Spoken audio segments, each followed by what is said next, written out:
Hello everyone, my name is Cameron. Welcome back to the channel, and here we are for the WrestleMania 35 review part 2.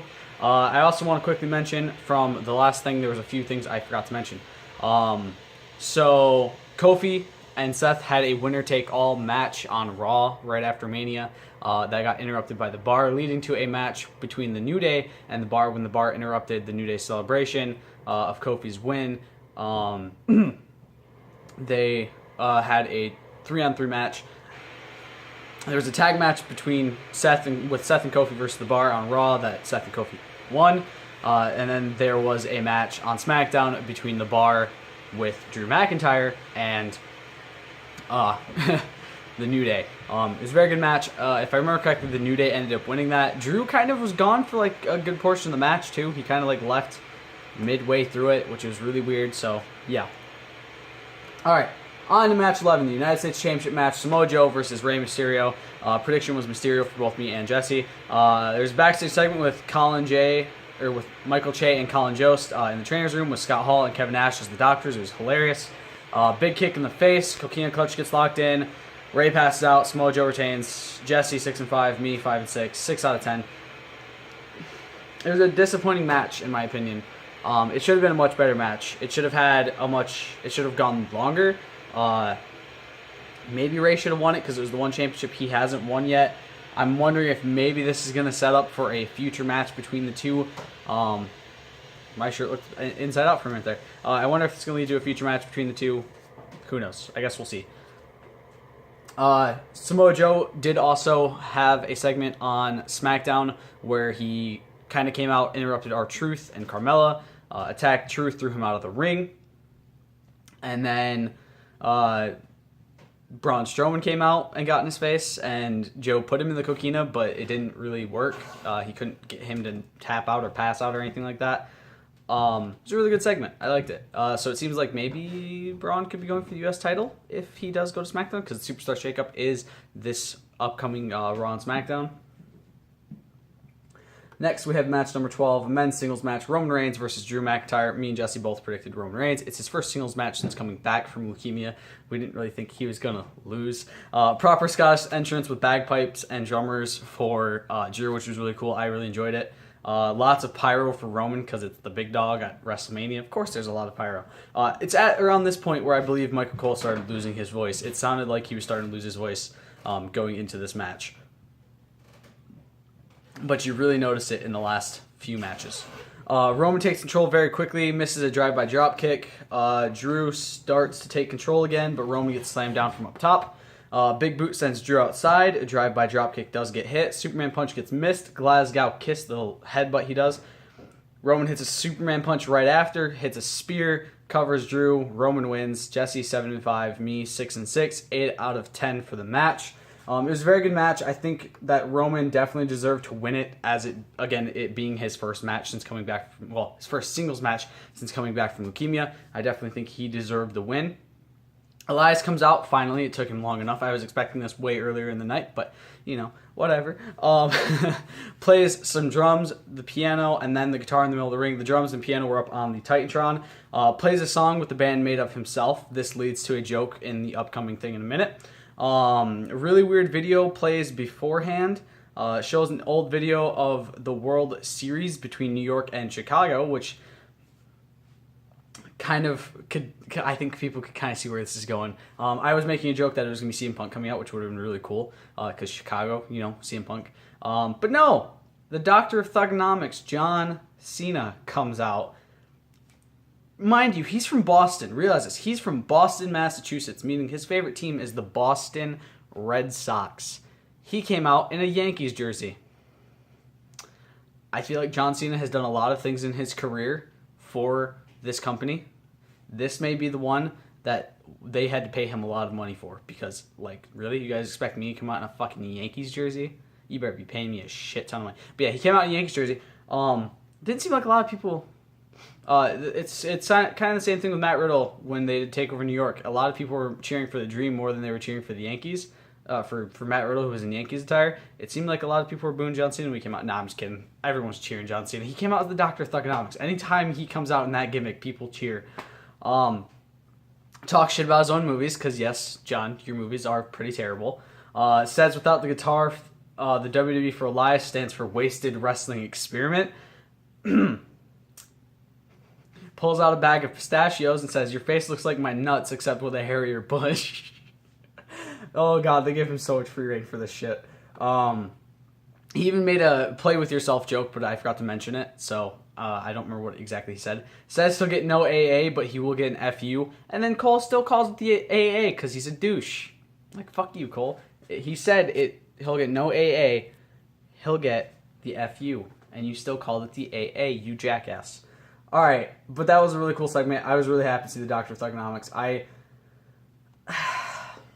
don't know, it was really cool to see him. It was just like, yeah. Match number 13, we have the men's no holds barred match between Batista and Triple H. Prediction was Batista for both me and Jesse. This was going to be Batista's last match no matter what. People were shocked that he was retiring, apparently. Like, they found out he was retiring, and it's like, he announced this was going to be his last match. Like, what are you talking about? He announced it on Raw. Shawn Michaels is on commentary for the match, which was really cool. A big security detail comes out with 2 SUVs for some reason. I don't know why they didn't just do one. Batista trips getting into the ring, which was really funny. He goes out and taunts Triple H's father and goes back into the ring and makes fun of himself. He's like, and then goes in the ring really slowly. It was fucking hilarious. Mad Max style entrance video for Triple H, which was really cool. He comes out in the same car he had in the video. Batista gets... it was a really cool entrance. I love Triple H's Mania entrances. They are always the top of the Mania entrances. Batista gets down on the ring, throws Triple H over the announce table, hits him in the face with a toolbox, grabs a chain, starts whipping him with it, and then gets a crossface sort of thing in on him. This is Triple H doing this to Batista, mind you. Throws Batista into the steps, uses pliers on Batista's fingers. Someone was talking to Pete Dunne, it looks like. Grabs another pair of pliers, sits on the chair, choking Batista, grabs the nose ring with the pliers, and rips it out. Apparently, you can see that the ref hands Triple H a nose ring beforehand. I didn't notice it, but meh. Grabs the chain again, wraps it around his wrist, goes to jump down and punch him, but Batista reverses and slams him onto the table. Slams him onto the table again. Triple H starts gaining some momentum, stares on the Spanish announce table, goes for the Batista bomb, but Triple H reverses it and flips Batista over him onto the table, and it doesn't break. I feel like those table breaks are... when they don't break, it's a little bit more painful. Spears Batista through the German announce table, grabs out 2 sledgehammers, takes only one, holds it like a dick, because it's Triple H. He's got to hold the sledgehammer like a dick at some point if he grabs one out. Spear by Batista as soon as Triple H gets in the ring. Batista grabs it. Spinebuster by Batista. Batista bomb. Triple H kicks out. Powerbomb onto the steps by Triple H. Pedigree 2 count. Ric Flair gives Triple H the other sledgehammer. Batista taunts him a bit, says watch this while he's got the sledgehammer in his hand. Triple H hits him with it. Pedigree, Triple H wins. Jesse 7-6, me 6-7, 10 out of 10. It was a good match. Batista did announce his retirement right after. He announced it Monday night that he's retiring. He wasn't on Raw, but he announced it on Instagram and Twitter. It's very sad to see Batista go. Again, this was very much... this is very much a feel-good Mania. It was also a very saddening Mania because I'm nearly 21 years old. These are wrestlers I grew up watching. John Cena, Triple H, Batista, Kurt Angle. They're people I grew up watching my entire life, and now I'm watching them retire. It sucks. It is such a fucking gut punch, man. But, like, watching people that I love watching nowadays, like Becky, like Seth, like Kofi Kingston, like Zack Ryder, like Kurt Hawkins, watching them do the things they're doing now is also really cool because it gives me something to look forward to in the future. Next, match number 14, men's singles match, Kurt Angle in his retirement match versus Baron Corbin. Sadly, he did not get replaced. Baron Corbin did not get replaced. Prediction, Angle for both of us. Belly to belly. It's a bittersweet moment watching Angle's last match. It really was. Like, it was really cool to get to say, hey, I watched his last match at Mania. It was his retirement match. It was the last match I got to watch of Kurt Angle, and I got to watch him in the WWE finally, again, after so long. And then it's like, but this is his last match, and it's really tough to watch. Triple German suplex, deep 6 by Corbin for a 2 count. Angle slam, takes the straps down, ankle lock in on Corbin. Corbin does the you can't see me taunt. Again, call back to Angle's early career with John Cena doing the ruthless aggression stuff. What a dick. He's just rubbing it in. John Cena's not in this match. Triple German suplex for the second time. Goes up for the moonsault. End of days as Corbin rolls out of the way. Corbin actually fucking won. Jesse 7-7. Me 6-7. 6 out of 10 on the match. It would have been better had Corbin lost, or had Corbin not been in the match. I get it's Corbin, and Kurt Angle just wants to give him that. You know, he wants to be like, oh hey, you are fantastic. You know, you're actually really good. He is a good wrestler. Corbin's a good wrestler. Don't think he's not. He is very fantastic in the ring. It just sucks that we have to think, oh, Angle lost his last match. It sucks. But he did give Corbin the rub. And then on Raw, Lars Sullivan, yes, Lars Sullivan finally popped up, and he attacked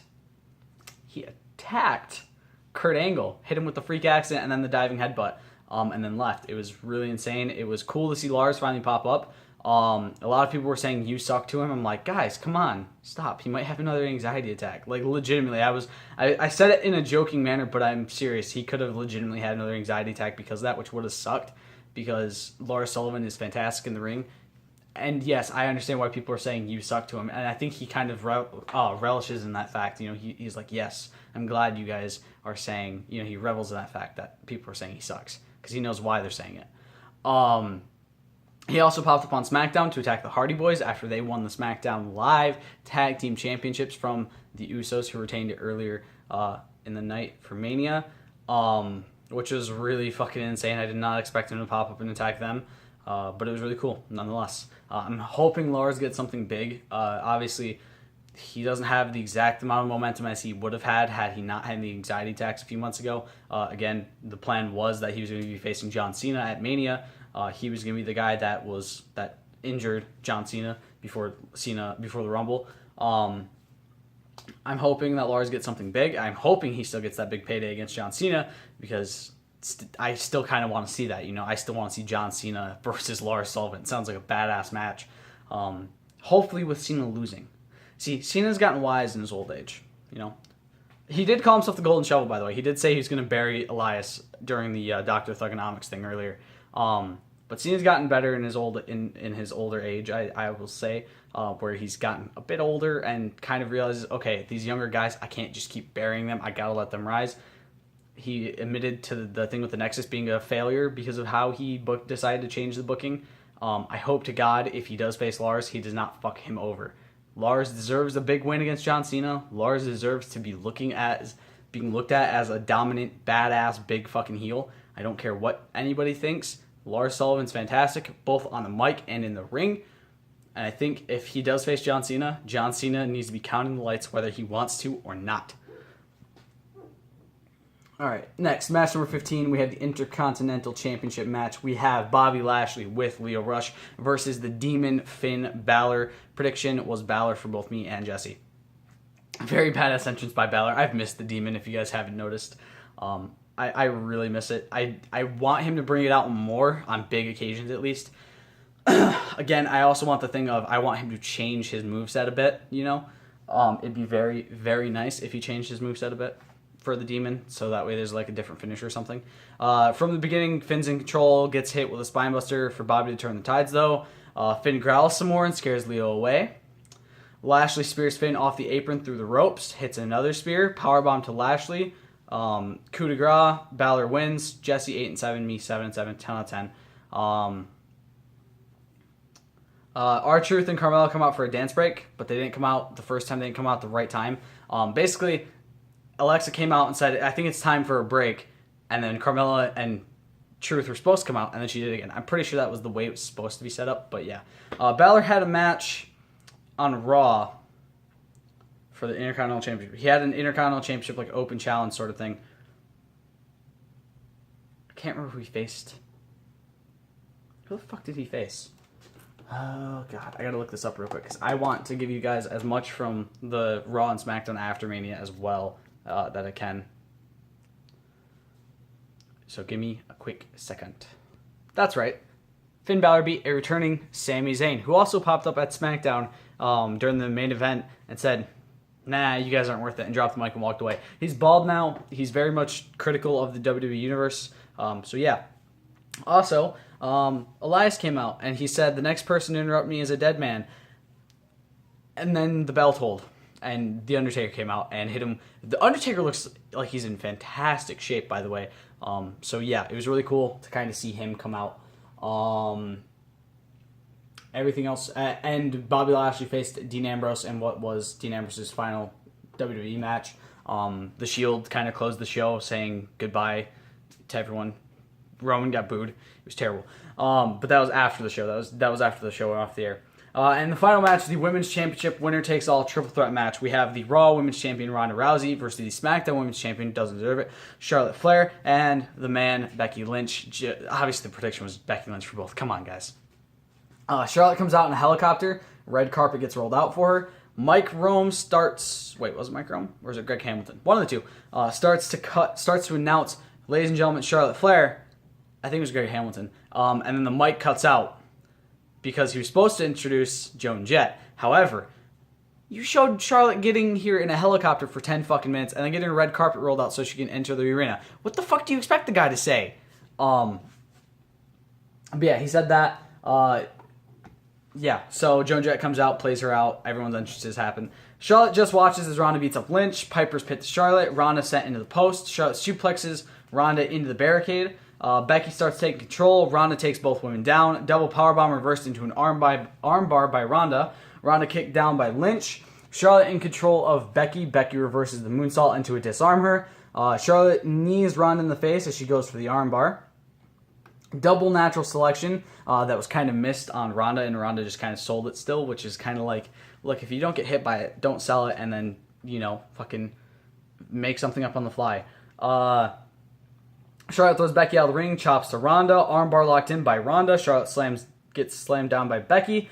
DDT to Charlotte and a reverse DDT to Ronda at the same time.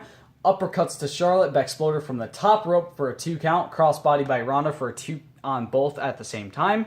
Going for a double armbar, 3 power bombs to Ronda by Flair and Lynch. Lynch gets thrown out, rock bottom to Flair, which was really nice to see. Disarm her gets locked in, Ronda rolls away, disarm her using the turnbuckle, because, again, no rope breaks, no disqualifications. Big boot to Becky by Charlotte, Spanish fly from up top for a 2 count. Charlotte attacks the leg of Ronda because at some point in the match, Ronda's leg kind of got hurt. You can actually see the swelling on it. Ronda was, in fact, announced to be injured after Mania. Charlotte still going after Ronda, figure 4, bridged, and Becky dives onto them, which was a very fantastic spot. Becky brings out a table, Charlotte sets her on it, but Becky gets up and attacks Charlotte. Ronda stops her from powerbombing Charlotte through the table. What the fuck are you thinking, Ronda? Seriously, what are you thinking? That would have hurt so bad for Charlotte, and you could have gone straight after Becky right after and not even had to worry about Charlotte. Throwing Becky out of the ring and pinned Charlotte, or gotten her into the armbar or something. You could have easily won the match. Ronda says tables are for bitches. Sure. Stupid. Piper's Pit gets reversed. Spear to Ronda and Becky. 2 counts on both. Charlotte sets the table in the corner. Slams Ronda's face into it. Spear to Becky. Charlotte slammed into the table. Big shock. It didn't fully break. It kind of sort of broke, but didn't fully break. Ronda having difficulty getting up. Piper's Pit, but Becky rolls it into a pin. Ref counted just a bit early. Kind of counted when Ronda's shoulders were up, which was not what's supposed to happen. The ref started counting early. Ronda's shoulders went up. The ref actually got fined after this. Becky did win. Jesse went 9-7. I went 8-7. 10 out of 10. Jesse won Mania 9-8 in total. But yeah, the ref was not supposed to count when he did, and he did get fined for it. A lot of people were thinking that was the actual spot, but that was not what was supposed to happen. What was supposed to happen was something different. I'm not entirely sure. I haven't seen what was supposed to happen. Lacey Evans actually did something for once, by the way. She came out on the Raw and SmackDown after Mania's. SmackDown after Mania. She hit Becky with the women's right on Raw, and Becky got her in the disarmer, but she rolled away. And then she came out and attacked Becky on SmackDown, looking like Lacey Evans will be the first challenger to Becky Lynch's dual titles, her championships. She's the double champ, guys.